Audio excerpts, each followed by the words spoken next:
Silver Fourchette, en partenariat avec Eau de Radio, la CARSAT Aquitaine vous propose 8 chroniques et une émission radio sur l'alimentation des seniors aidants intitulée « Du bonheur dans l'assiette ». Silver Fourchette vous invite à prendre part à une aventure qui allie alimentation, plaisir et santé, le mercredi à partir de 12h30. Retrouvez les podcasts sur eau-de-radio.fr et toutes les informations sur silverfourchette.org. À bientôt pour du bonheur dans l'assiette avec Silver Fourchette. Et oui, toujours sur Eau de Radio 91.3 FM, le DAB+, c'est-à-dire la radio numérique terrestre, et depuis notre site internet eau-de-radio.fr.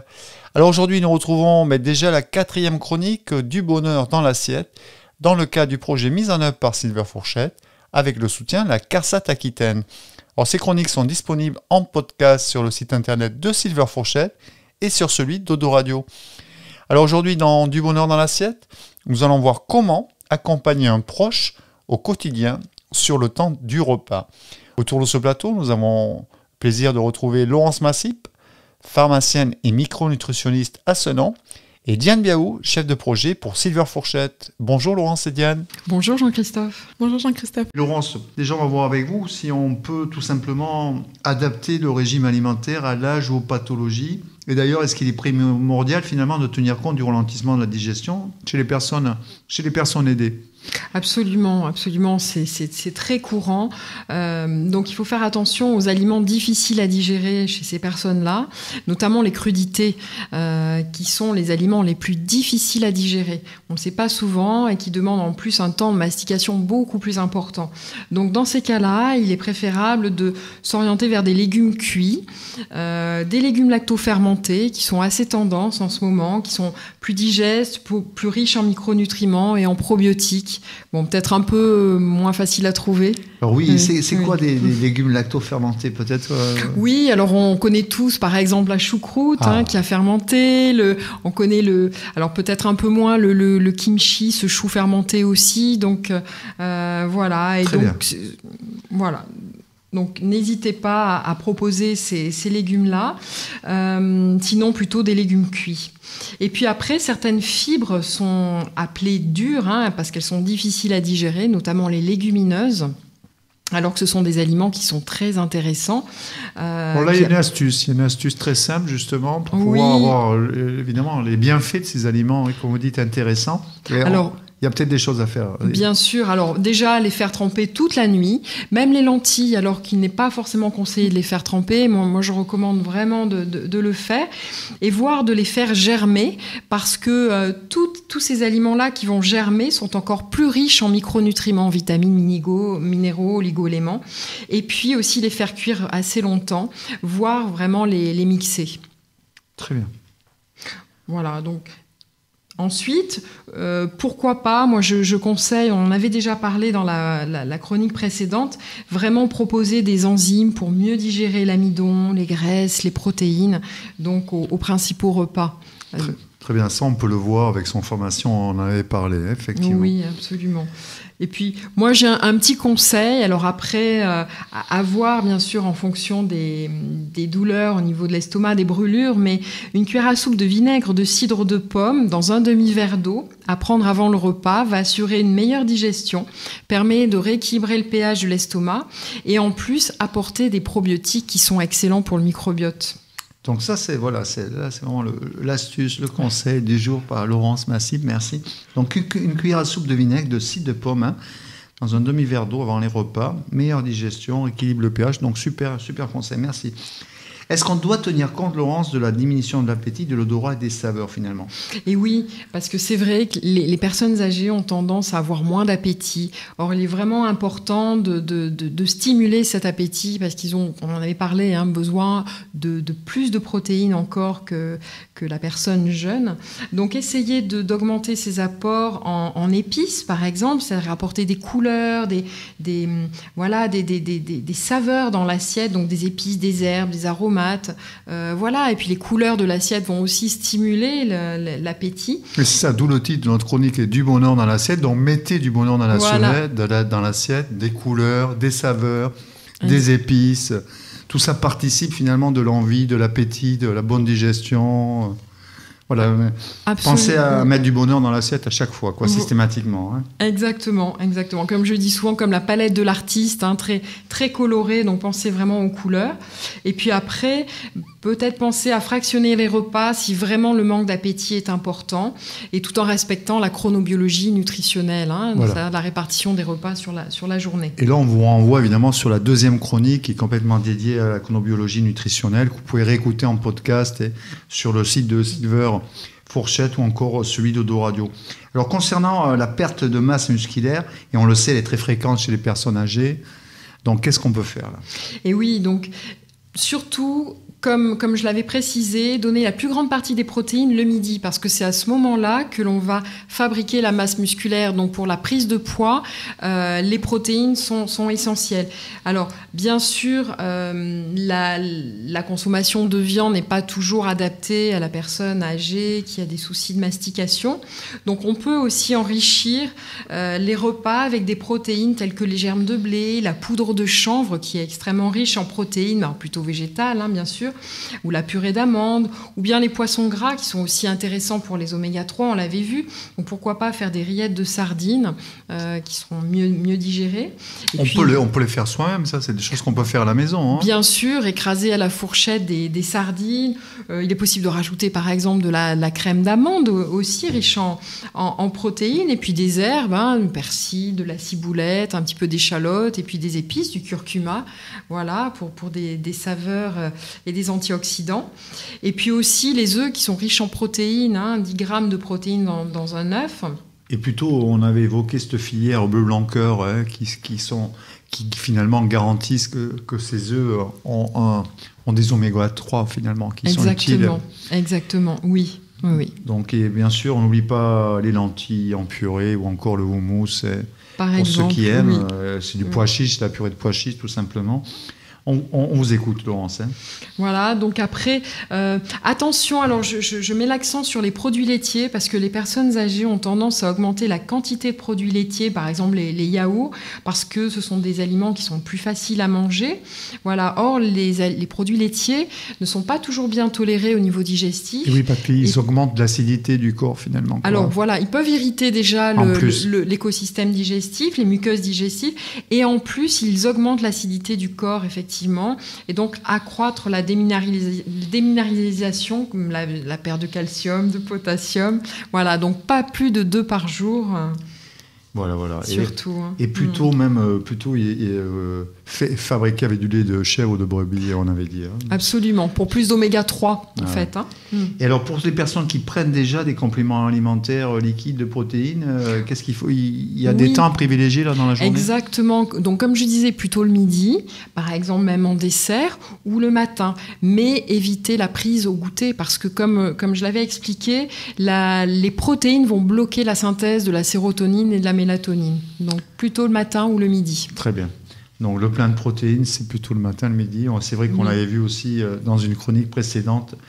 Donc n'hésitez pas à aller télécharger ces podcasts. Alors c'est vrai que la fatigue est souvent plus importante avec l'augmentation de l'âge. Là aussi, il y a des solutions, Laurence ? Et oui, alors moi je conseille d'augmenter les apports en tyrosine. C'est cet acide aminé que l'on va trouver dans les œufs, le jambon, le saumon par exemple. Donc manger des protéines le matin au petit déjeuner pour booster cette fameuse dopamine, ce neurotransmetteur qui va aussi augmenter la motivation, améliorer aussi le sommeil. Donc là, on va récupérer plus d'énergie. Très bien. Concernant la déprime ou l'anxiété des personnes aidées, on le sait, évidemment, c'est déjà des situations souvent un peu inconfortables parce qu'on était en situation d'aidant avec une personne qui ne va pas bien. Est-ce que là aussi, il y a des solutions ? Est-ce qu'on peut faire des choses, Laurence ? Et oui, augmenter la sérotonine, ce neurotransmetteur de la relaxation, du bien-être, va limiter les poussées d'anxiété, la déprime. Donc, je conseille le fruit entier ou la compote pour les personnes qui ont du mal à mastiquer ou à manger. Là, au goûter, par exemple. Un fruit, une compote. Voilà. Le moins transformé possible, ça peut être une compote qu'on a fait à la maison, d'ailleurs, l'été avec des fruits de saison. Bien sûr, oui. Donc, il y a toujours le petit chocolat, quand même, Du chocolat noir, absolument. Bon, il faut se faire plaisir, toujours pareil, se faire plaisir. De 2 à 4 carrés, si je me rappelle bien. Oui. C'est ça. Oui, alors je peux le conseiller même à la fin du repas de midi pour les personnes qui ont envie d'un petit dessert. 2 à midi, puis 2 au goûter, c'est possible, oui. Ou un petit peu de purée d'amandes, par exemple, ou de noisettes au goûter. Oui. Alors, allez-y. Et puis toujours veiller au système digestif, parce que si l'on perturbe le microbiote, nous allons produire moins de sérotonine. Voilà. Et puis il est important de savoir qu'au fil des années, des personnes sont de plus en plus polymédicamentées et le microbiote en sera de plus en plus déséquilibré et moins diversifié. Voilà, donc de temps en temps, moi je conseille des cures de probiotiques ou même de fibres prébiotiques que l'on trouve en compléments alimentaires qui permettent de nourrir les bonnes bactéries et développer tout ce microbiote et puis donc ainsi améliorer le métabolisme de l'organisme. Très bien. Donc on poursuit. Alors effectivement, il faut qu'on pense à cette veille par rapport aux apports micronutritionnels qui nous sont nécessaires justement. Et justement, alors, il est primordial de veiller au rythme des repas. Ça, on l'a vu évidemment déjà, mais il faut le redire, quoi. Et oui, le redire parce que apporter les protéines au bon moment de la journée, c'est vraiment essentiel pour la masse musculaire, pour le sommeil, pour renforcer les défenses immunitaires, pour une bonne humeur, une bonne énergie. Donc c'est vraiment essentiel au bien-être de chacun, que ce soit les aidés ou les aidants. Oui, de toute façon, donc il y a le rythme des repas auquel il faut veiller, mais il y a aussi la densité micronutritionnelle finalement. Il y a aussi. Et oui. Alors, c'est-à-dire que tous les produits raffinés, industriels, souvent on a tendance à manger à ces âges-là un pain blanc, des pâtes blanches ou des biscuits industriels. Alors, c'est des beaux emballages, mais il n'y a rien dedans. Quoi, exactement, c'est ça. C'est ce qu'on appelle les calories vides, c'est-à-dire qu'on apporte de l'énergie, des calories, mais sans nutriments, sans micronutriments, vitamines, oligoéléments, acides gras. Or, on en a besoin pour faire bien fonctionner nos cellules, notre cerveau. Voilà, donc pensez à tout cela. Et puis, apporter suffisamment d'oméga 3 aussi. Je ne cesserai de le répéter, dans les petits poissons gras, les sardines, l'huile de colza, les œufs, bleu blanc cœur. Et bien sûr, donc on l'a dit, les oméga 3, mais aussi les fibres. Oui. Et on n'oublie pas évidemment les légumes. Oui, ces végétaux, les légumes, les légumineuses, les céréales complètes. Pourquoi pas un pain de seigle au levain, un riz semi-complet qui sera beaucoup plus riche en micronutriments. Alors peut-être un mot sur les oméga 3. On l'a dit évidemment, très important chez toutes les personnes, mais notamment chez la personne aidée. Et pour limiter le déclin cognitif et l'inflammation. Et oui. Et notamment, par exemple, je conseille souvent l'œuf au petit déjeuner. L'œuf coq. Voilà, l'œuf coq, exactement, pour préserver les oméga 3. L'œuf au petit déjeuner va apporter des protéines, donc très intéressantes, on l'a vu, pour les neurotransmetteurs, mais aussi de la choline, excellente pour le cerveau. Chez les seniors, on a des manques en choline, et puis ces fameux oméga 3, bien sûr. Donc on peut prendre par exemple un œuf tous les jours au petit déjeuner par exemple. Absolument, 1 ou 2 œufs même jusqu'à 2 œufs par jour, bien sûr, problème. À condition vraiment de choisir des œufs riches en oméga 3, bleu blanc cœur. On a vu la provenance, mais sinon par exemple 2 œufs par jour c'est faisable. Mais oui, aucun risque par rapport au cholestérol, sans problème, oui. Bon, mais écoutez, on voit quand même à travers ces chroniques, je ne sais pas ce que vous en pensez, Laurent Sédian, qu'on a quand même battu en brèche beaucoup d'idées reçues, beaucoup de représentations finalement qu'on avait sur les éléments, sur les aliments, sur la manière de les consommer. Et ce qui est plaisant, c'est justement, on attaque ces idées reçues, mais on donne à chaque fois des solutions. Voilà, comment remplacer finalement cette mauvaise habitude par une bonne habitude, passer d'un cycle qui n'était pas très bon en matière de santé à un cycle plutôt vertueux. Donc j'espère qu'on contribue à travers ces chroniques, Diane et Laurence, à pouvoir vous renseigner. Donc évidemment, on va éviter pour cela, et pour arriver à cet équilibre nutritionnel, on va d'emblée éviter tous les produits industriels, les plats tout prêts, les sucreries. On s'excuse pour les industriels qui nous écoutent. Mais je veux dire, bon, c'est la vérité déjà qu'on retient de ces de ces 4 premières chroniques. Est-ce que c'est bien vrai, Laurence ? Oui, absolument. Alors, à tout âge de la vie, de toute façon, mais vraiment, j'insiste aussi pour les seniors qui manquent d'appétit, en fait, et qui ont tendance à se faire plaisir avec, par exemple, du pain, du fromage, ou des biscuits, ou du sucre. Typiquement, le petit déjeuner sucré, pain, confiture, jus d'orange, par exemple. Ça, c'est à bannir, quoi. Et oui, parce que c'est vrai qu'au niveau, on a vu, au niveau de l'énergie, au niveau de la motivation, au niveau même de tous les troubles de l'humeur, enfin voilà. Ce qui est bannir aussi, c'est manger là, tous ces aliments très acidifiants, du genre du pain, du fromage. Exactement. On va prendre un goûter comme ça avec ça à 16h ou 17h. Et ça, c'est très mauvais parce qu'on pense manger du calcium, finalement... c'est le calcium qui repart dans le sang pour équilibrer le pH. Et donc, finalement, on fabrique de l'ostéoporose. Voilà, exactement. On va accroître tous les problèmes d'ostéoporose, on va accroître l'inflammation aussi, qui est déjà vraiment présente chez la personne âgée.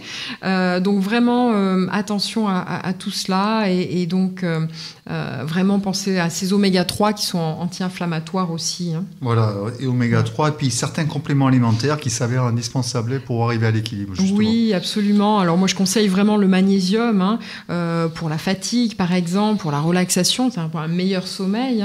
La vitamine D qui est essentielle en défense immunitaire. Et puis, les oméga-3 sont aussi à conseiller en complément pour la prévention cardiovasculaire et neurodégénérative. Alors évidemment, l'ensemble de ces habitudes à prendre... Mais ça passe par souvent une réorganisation, et ça commence par une réorganisation en cuisine, Laurence. Et oui, c'est vraiment la base. Donc, pensez à faire la liste des produits indispensables du placard, faire les bons choix alimentaires au niveau des courses. Donc, on l'a vu, des produits bruts, authentiques, bio, donc moins de produits industriels, et puis choisir des circuits courts, moins chers, les AMAP, par exemple. Et puis de saison, on l'a dit, on le redit, légumes et fruits de saison, parce que c'est en grande quantité, c'est moins cher à ce moment-là. Voilà. On peut les cuisiner, les congeler, les fractionner, les congeler, les mettre en conserve, les retrouver pendant l'hiver. C'est ça, exactement. Après, c'est toute une organisation, l'organisation des repas qui va permettre de gagner du temps et d'être plus serein, notamment pour les aidants. Donc, c'est important aussi à prendre en compte. Donc, planifier les menus, organiser les achats en fonction, et puis cuisiner en plus grande quantité, comme vous le disiez tout à l'heure, tout en préservant les nutriments, c'est-à-dire penser à privilégier la cuisson vapeur pour respecter les micronutriments. Un petit conseil quand vous faites par exemple votre marché, plutôt cuire les aliments tout de suite, les légumes tout de suite. Oui, pas les laisser une semaine au réfrigérateur. Ça, exactement, plutôt les cuire et les garder dans le réfrigérateur quelques jours. Mais on va vraiment préserver les nutriments de cette façon-là, oui. Et notamment pour les aidants, vous pensez à une technique, je parle sous votre contrôle, je vous laisse d'ailleurs nommer cette technique, qui leur permet par exemple de pas tous les jours cuisiner, mais de faire la cuisine par exemple une fois par semaine. Et oui, le batch cooking. Voilà, le batch cooking. Exactement, oui. Et par exemple, les aidants qui nous écoutent, ils peuvent très bien faire ça, ils s'organisent avec leurs courses en amont, et puis par exemple le week-end, ils font la cuisine pour toute la semaine, ils ont sélectionné les menus. Ils vont pouvoir fractionner ce qu'ils cuisinent par gamelle, mettre au congélateur et ressortir ça tous les jours. Il y a moyen de s'organiser pour bien manger, je veux dire. Absolument. Faire cuire des légumes en grande quantité au four et puis les consommer chauds, puis le lendemain en salade. On peut rajouter après du riz, des lentilles, bien sûr. Oui, absolument. Oui. Bon, et puis c'est vrai que, par exemple, quand on achète un légume, on peut faire plusieurs choses avec aussi. Eh oui. De la purée, de la soupe, des salades, bref. Oui. Donc voilà, il y a moyen de s'organiser, il y a moyen de bien manger, il y a moyen d'arriver à l'équilibre nutritionnel, alimentaire, pour être en meilleure santé. Mais on le sait, c'est quand même pas facile d'accompagner des personnes malades. Et oui. Donc, vous avez peut-être des choses à nous dire là-dessus. Hein, oui, après, voilà, tous les conseils que l'on a pu donner sont aussi valables, effectivement, pour les aidants, pour qu'ils puissent aussi se préserver. Hein. Voilà, parce que ce n'est pas évident, mais essayer de respecter cette chronobiologie nutritionnelle avec une imitation des produits industriels et puis choisir les bons aliments bruts et authentiques. Oui. Voilà. Écoutez, merci. On arrive au terme de cette 4e chronique et il nous restera encore 4 chroniques à réaliser ensemble. On est déjà presque à mi-parcours. Diane, alors un petit mot de conclusion. Oui, merci à tous pour ces moments. J'espère que le contenu de ces chroniques vous intéresse. Si vous avez des questions, surtout n'hésitez pas à appeler Odo Radio ou à nous contacter directement chez Silver Fourchette. On se retrouve mercredi prochain à 12h30 pour une nouvelle chronique. Et comme d'habitude, vous pouvez retrouver tous les conseils de Laurence Massip sur son site internet, donc solution@nutrition.com. Merci et à bientôt. Merci. Merci. Silver Fourchette, en partenariat avec Odo Radio, la CARSAT Aquitaine vous propose 8 chroniques et une émission radio sur l'alimentation des seniors aidants intitulée « Du bonheur dans l'assiette ». Silver Fourchette vous invite à prendre part à une aventure qui allie alimentation, plaisir et santé, le mercredi à partir de 12h30. Retrouvez les podcasts sur odoradio.fr et toutes les informations sur silverfourchette.org. À bientôt pour du bonheur dans l'assiette avec Silver Fourchette.